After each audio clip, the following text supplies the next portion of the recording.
Good morning, class. Today we're going to learn how to find the perimeter of a shape. Now, in order to find perimeter, we need to look at the distance around. That means how long it is and how wide it is. Let's look at our unlock the problem, and maybe that'll help us figure out what we're doing.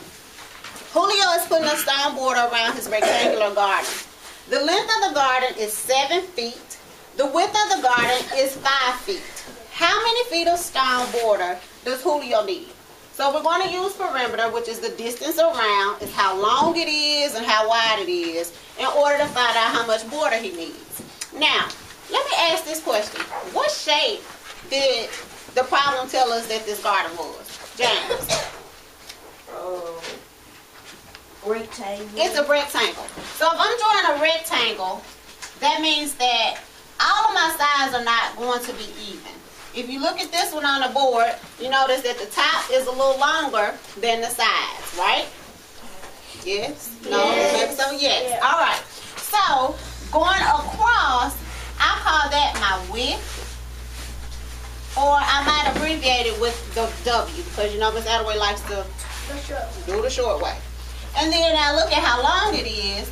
That is my length, and I can abbreviate that with an L.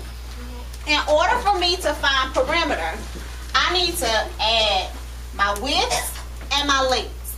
Now, that's going to be width plus length plus width plus length.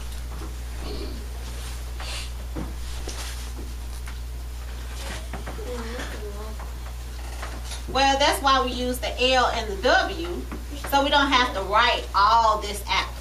We can do it the short way, which is a little quicker for us.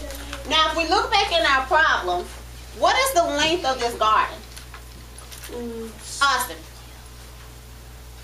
7 feet. My length is 7 feet. And how much is the width, Lily? 5 feet. So I can take this information and plug it into my little formula. My width plus length plus width plus length. Alright, I know that my width is 5 feet because I want to always make sure that I put my units. 5 feet plus, what's my width? 7 feet. And I know that if this is 7 feet, my width, if it's 7 feet across the top, how much is it going to be across the bottom? 7. And if this is 5 feet as my length on this side, how much is it going to be on this side? 5. So now I take my numbers and I add them together. 5 plus 7? 12. 12 plus 7? 19. 19 plus 5? 24. 24. So the perimeter of this garden, how much stone does he need? 24 feet. 24 feet. Now, this is one strategy that I can use to find perimeter. I can add my lengths and my widths together. Well, we're in 4th grade and we want to think like 4th graders, so we've been studying multiplication. We have a formula that we can use using multiplication. If you look at this one, I have width, how many times? 2. So I could say 2W plus, what do I have here? 2 lengths plus 2L. Same as 2 widths plus 2 lengths. Because that's actually what I'm doing here, right? I got width and width, that's 2. I have length and length, that's 2. So if I wanted to take this exact same problem using my length of 7 feet and my width of 5 feet, I could just come and plug this in. I could say 2 times, what's my width? 2. 5 feet. 5 feet. Plus 2 times my length, which is 7 feet. 7 feet. Now, if I look at this problem, I know that 2 times 5 is 10. 10. 14. And then 2 times 7 is 14.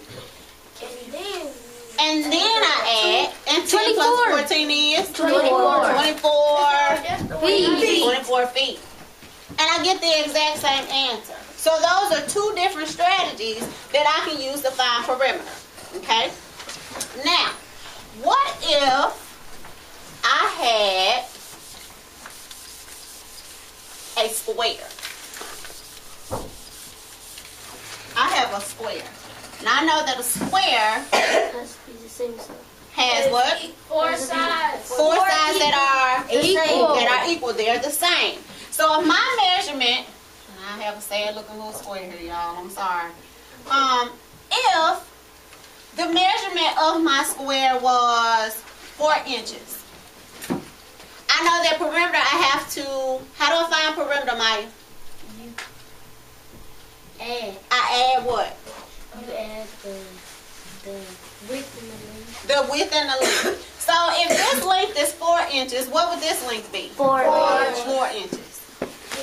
Alright. If I have a square, you told me that all of my sides were equal. So what are my measurements for my width? 4 inches. 4 inches. So I can add all of these up and say 4 plus 4 is 8. 8 plus 4 is 12. 12 plus 4 is 16. 16. Feet. Or we can do the shortcut way like Miss Attaway. 4 times 4. And I can say 4 times 4. Zaylen, why could I say 4 times 4? Because there are 4 sides and they're all equal to 4, and 4 times 4 equals 16. Absolutely. Absolutely. But these are 16 inches. We always want to make sure that we put whatever unit of measure they give us. Inches, feet, kilometers. Yeah. You may have heard of kilometers. It has to be something that can measure meters. We wouldn't want to say grams because that measures weight. We answered the door. So always make sure that you include your units of measure on there. If they don't give us a specific unit of measure, we want to say units because it's some type of measurement. We don't know what it is, but we always want to write the word units. All right, so I have a question. If I had a shape and my shape had a perimeter of 36 inches. Okay? I have a perimeter of 36 inches. But my length is 2 times my width. So when I find out what my width is, whatever that number, we'll say width equals n. Because n is going to stand for our number that we don't know.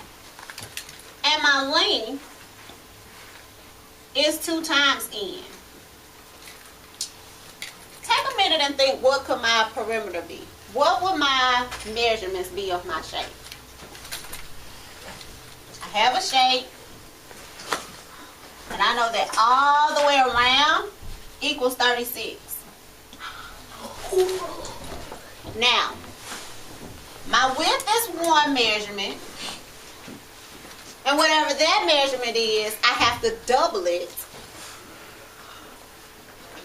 for my length. Joaquin, what do you think my answer 72 would be? inches. How many? 72 inches. 72. Now my whole perimeter is just 36. Oh, I know. So all the way around is going to be 36. Okay? Think about it. It can't be more than 36. Mike. 6. 6 where? 6 all the way. 6 all the way around? Now is that going to work if my length has to be double it? If it's double, if I have the number 2, what's double 2? 4. 4. If I have the number 4, what's double 4? 6. 8. When you're doubling a number, you want to multiply it by 2, or you're adding it to itself. So I have some number, this number, It's going to be the same as that number, right? Yes. Then at the top, it's like saying n plus n and then n plus n.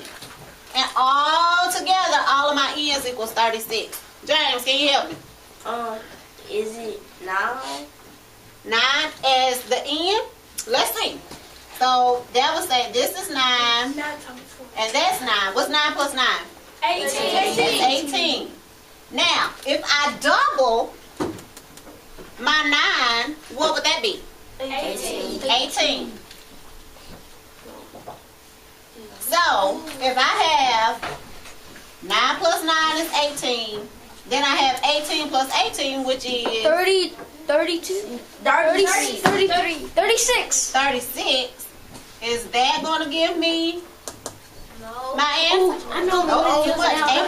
8 plus 8 plus 8, 24.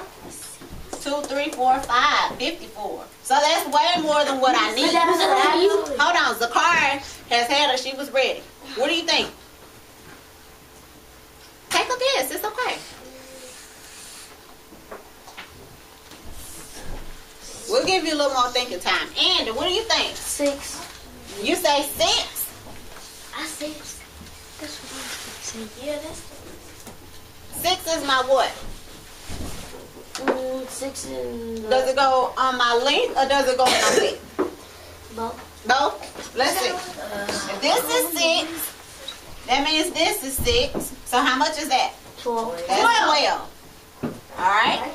So then it's like saying 2 times 6 here. Which 2 times 6 is? 12. 12. And then 2 times 6 will be? 12. 12. Here, let me, so we don't get confused. Yeah. Alright, 6 plus 6? 12. 12 plus 2? 14. 14. 14 plus 16. 2? 16. I regroup. 33. Here, my 1. 1 plus 36. 1 is 2. 2 plus 1? 3. 3. So did I get my answer? Yes. Yes. You're absolutely correct. I thought I said 30. Did you say it that way? I thought maybe we was in the wrong spot. I'm sorry. Miss Attaway made a mistake. You're right. It's 6. Because if I double 6, it's going to give me 12.